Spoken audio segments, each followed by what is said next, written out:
Jnanakosha, Puranas, सर्गश्च प्रतिसर्गश्च वंशो मन्वन्तराणि च वंशानुचरितं चैव पुराणं पञ्चलक्षणम्.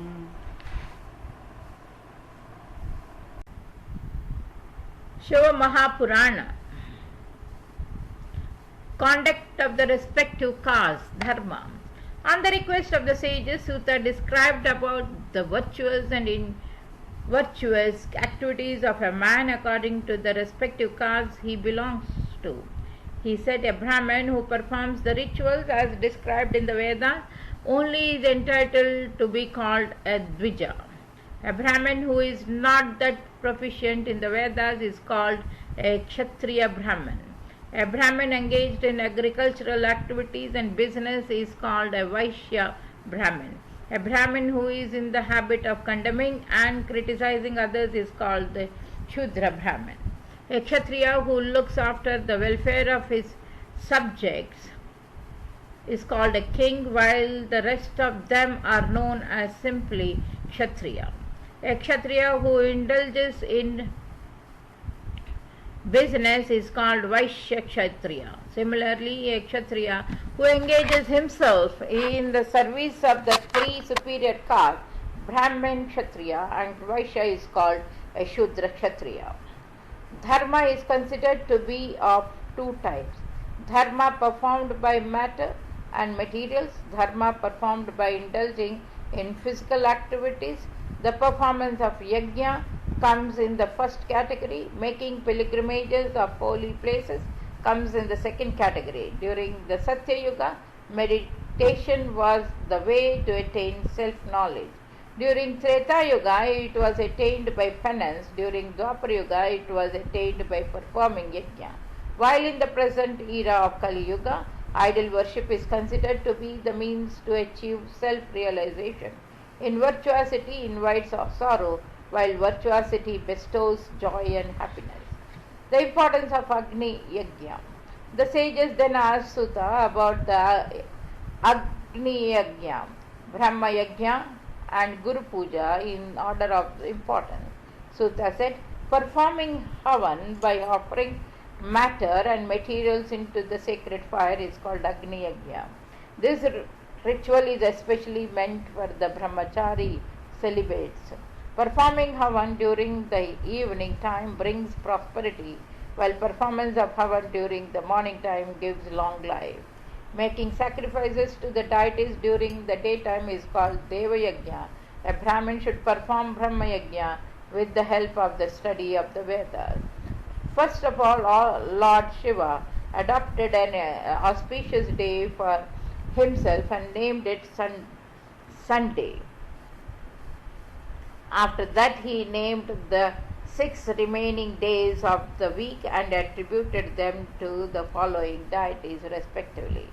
Monday is Durga Puja, Tuesday Skanda, Wednesday Vishnu, Thursday Yama, Friday Brahma and Saturday Indra.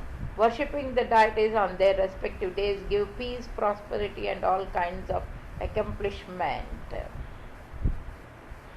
Appropriate place and time for worshipping Shiva. In the Vidyeshwar Samhita of Shiva Purana, describing about the importance of place and time for worship of Shiva, says worshipping Shiva at a pure place in a house gives appropriate fruits, while worship done in a cowshed gives virtue, which are 10 times more than the former one. Worshipping Shiva at the banks of a river gives 10 times more virtues than the second one. Worship of Shiva done either in temple under the basil plant or at the banks of the Saptaganga gives 10 times more virtue than the third one. If Shiva is worshipped at the seashore than the fourth one, while worshipping Shiva on the peak of a mountain gives 10 times more virtue than the fifth one. But worship done with a fully concentration mind gives the best fruit. During the Satya Yuga, performance of yajna and donations gave complete results. During the Treta Yuga, it gave half, while in the present Kali Yuga, it gives 1/4 results. Virtuosity performed with a pure heart does not go in vain. The other auspicious days in order of their increasing importance are Surya Sankranti, Tula Sankranti and Mesha Sankranti, lunar eclipse and solar eclipse respectively. Worshipping the idol of Shiva. It has been mentioned in the 16th chapter of Vidyeshwar Samhita that all the desires of a man are completely fulfilled if he worships even in earthen idol of Shiva. For making an idol of Shiva, clay should be acquired from the base of river, pond, well, or any such other place. In this clay, fragrant powder and milk should be added to make it into a paste. After the constructing of idol is complete, it should be worshipped by the 16 types of rituals Shodopachara. If the Shivalinga is constructed by somebody else, then 3 sera of Naivedya should be offered to the deity. Whereas if one himself has constructed the Shivalinga, then the 1/4 of sera should be offered. If such an idol is worshipped for 1000 times, then it helps a devotee in attaining to the Satyaloka. Performing Abhisheka of such an idol helps in self-purification. Offering fragrance gives virtues. Naivedya increases the lifespan, and worshipping it with dhoop gives wealth and prosperity respectively. Worshipping the idol with a burning lamp gives knowledge to the devotee, whereas offering betel leaves gives splendor. A devotee who worships Lord Shiva in the Hindu month of Magha and on Krishna Chaturdasi achieves longevity of life. Both worldly pleasures and salvation are achieved by worshipping Shiva. Worshipping Shiva in the Hindu month of Kartik by going japa, penance, etc. gives special fruits, and the devotee becomes free from all kinds of diseases. If a devotee worships Lord Shiva on Sunday, he becomes free from rebirth. The majesty of Pranava Panchakshara. The root sounds Akkar, Ukar, Makar, Bindu and Nad, which are free from the delusions and which originates from the mother nature, are called Pranava. It is of 2 types, gross, subtle. Pranava mantra Om and Om Namah Shivaya.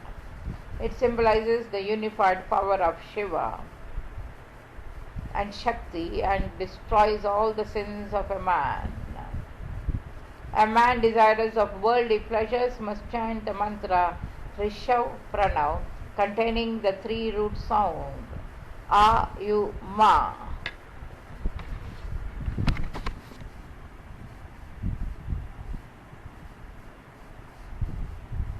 Which symbolizes Brahma, Vishnu and Mahesh respectively. On the other hand, a man aspiring for the salvation must chant the mantra Dirgha Pranava containing A, U, Ma, Nada and Bindu. Before commencing the study of Vedas, pronouncing Omkara is a must. By chanting Pranava for 9 crore times, man becomes pure. By chanting it for further 9 crore times, a man develops a control over natural forces like wind, smell and earth. This Pranava mantra is considered to be most powerful and helps a man to attain the abode of Shiva. Worldly bondages and salvation. In the 18th chapter, all the sages requested Sutta to explain the meaning of bondages of life and salvation. Sutta replied, because of the 8 types of bondages which a man feels on this earth, the soul is also known as Jiva. The Jiva becomes liberated only after becoming free from these 8 bondages. These 8 bondages are nature, intelligence, qualitative, ego, and the Panchamantras, the sound, touch, appearance, taste, and smell. Each soul is binded by these 8 aspects of the nature. The actions performed as the result of these bondages is called karma. A man reaps the fruits of his actions. whether good or evil. He neither enjoys pleasures or suffers because of sorrow due to this karma. The soul takes rebirth in a cyclic was binded by the efforts of his karma. The 8 chakras are nothing but the 8 forms of the nature. Shiva is beyond the reach of these 8 chakras. On the contrary, he has full control these 8 chakras. So a man can become free from bondages of this world only by worshipping Shiva Linga. The Linga is both gross as well as subtle. There are 5 types of Linga on this earth: Swayambhu Linga, Bindu Linga, Pratishtita Linga, Char Linga, Guru Linga. A person desirous of worldly pleasure should worship the cross Shiva Linga, which as one who is desirous of attaining salvation must worship the subtle Shiva Linga. The worship of Parthiva Linga. Sutta then explains the greatness of worshipping a Parthiva Linga. Parthiva Linga is the most supreme among all the Shiva Lingas. All the aspirations of the deities as well as men are fulfilled by the worship of Parthiva Linga. During the era of Satya, jewel was considered to be prime importance, whereas during Treta Yuga and Dwapar Yuga, gold and mercury had the prime importance respectively. In the present era of Kali, a Parthiva Linga holds this place of honor. The worship of Prithvi Linga begets more virtues than even penance. Just as Ganga among the rivers, Kashi among the sacred places of pilgrimages, Omkara among all the mantras are considered to be superior. In the same way, Parthiva Linga is considered to the supreme among all the linga. Worshipping a Parthiva Linga with a Niksham Bhava helps a man to attain liberation. Sutta elaborately describes about the methods of doing worship of Parthiva Linga. After becoming fresh in the morning, a man should wear a Rudraksha garland in his neck and apply bhasma on his forehead. He should then worship the Parthiva Linga. He should chant the various names of Shiva while worshipping the Parthiva Linga, like Har, Maheshwara, Shambhu, Shulapani, Mahadeva. After worshipping the Parthiva Linga, it should be immersed in the river. Then the mantra Om Namo Shivaya should be chanted with complete devotion. This is the method which has been described in the Vedas for the worship of Parthiva Linga. The numbers of Parthiva Linga differ according to one's desires. For example, a man who is desirous of learning and knowledge must worship 1000 Parthiva Linga. A man who is desirous of wealth must worship 1500 Parthiva Linga. A man who is desirous of attaining salvation must worship 1 crore Parthiva Lingas. Parthiva Linga, which is equivalent to the height measured by the 4 fingers and which has been established on a beautiful pedestal, is considered to be the best. Parthiva Linga, which is the half of the above mentioned height, is considered to be the medium, and still half than the second category is considered to be inferior Parthiva Linga. It is better and advisable to worship a single Parthiva Linga daily because it is equivalent to the worship of a whole world. Nobody is barred from worshipping Shiva except the people whose ancestors had been cursed by the sages like the Dichi Gautama. Such people should also worship the 8 idols: earth, water, fire, air, sun, sky, moon, and the host, along with the Parthiva Linga. A Brahmin should worship Parthiva Linga as per the methods described in the Vedas. Worship should be done facing north. Importance of Naivedya and Bilwa leaves. Sutta then described about the importance of Naivedya offered to Lord Shiva.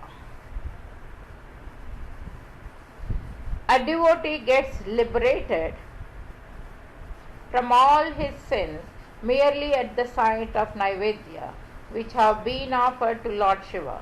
he attains great virtues by having the prasada. A man must not accept the prasada if the worship has been done under supervision of a Chandala. But some of the Shivalingas like Balinga, Siddhalinga and Swayambhulinga are exceptions to this rule. The prasada which has been offered to the Shivalinga and remains lying on it, it is prohibited from having, but the prasada which is not touching the Shivalinga should be accepted. Bilva fruit is considered to be a form of Shivalinga. It generates and its greatness has been realized even by the deities himself. It is believed that all the places of pilgrimages dwell in the Bilva leaf. Lord Shiva is believed to have his abode in the roots of the Bilva tree. A devotee who waters the roots of the Bilva tree attains greater virtues than offering water to the deities of all the places of pilgrimages.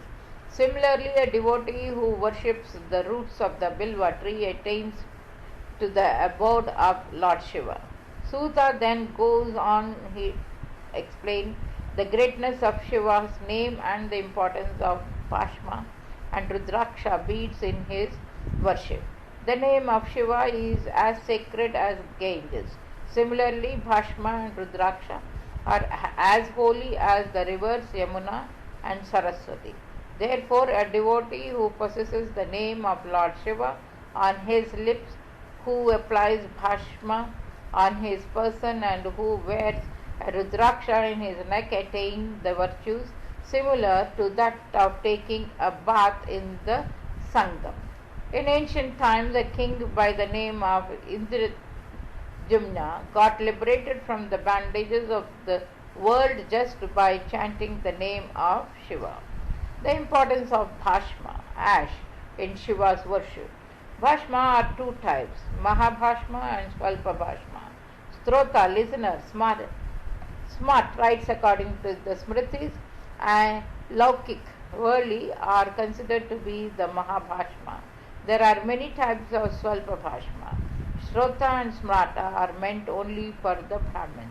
For the rest of the caste, Laukika Bhashma is appropriate. A Brahmin must apply Bhashma only after initiating it with the mantras. The ashes which remains after burning dry cow dung is called Agneya Bhashma. Applying Tripunda on the forehead with the ashes after the completion of Yajna is to the Upanishad rituals like Sandhya and Japa should only be performed after applying Tripunda on the forehead. Importance of Rudraksha. Rudraksha is very dear to Lord Shiva and hence all the sins of a man get destroyed. If he chants the name of Lord Shiva using a Rudraksha bead, he also attains salvation after his death. It is believed that the origin of Rudraksha is connected with Shiva's penance. Once while Sadashiva was performing his penance, his eyes opened due to some disturbance. He was so remorseful that tears rolled down from his eyes. These teardrops are believed to be the origin of the Rudraksha tree. Rudraksha of specific colors have been prescribed for different castes. For example, a Brahmin, a Kshatriya, a Vaishya and a Shudra have been instructed to put on Rudraksha of white color, red color, yellow color and black color respectively. A person who wears 1100 Rudraksha on his body, he unites with Shiva. Rudrakshas are of various types. Ekamukha Rudraksha, one opening, to Rudraksha with 14 openings. Each type of Rudraksha has specific mantra and specific deity connected with it.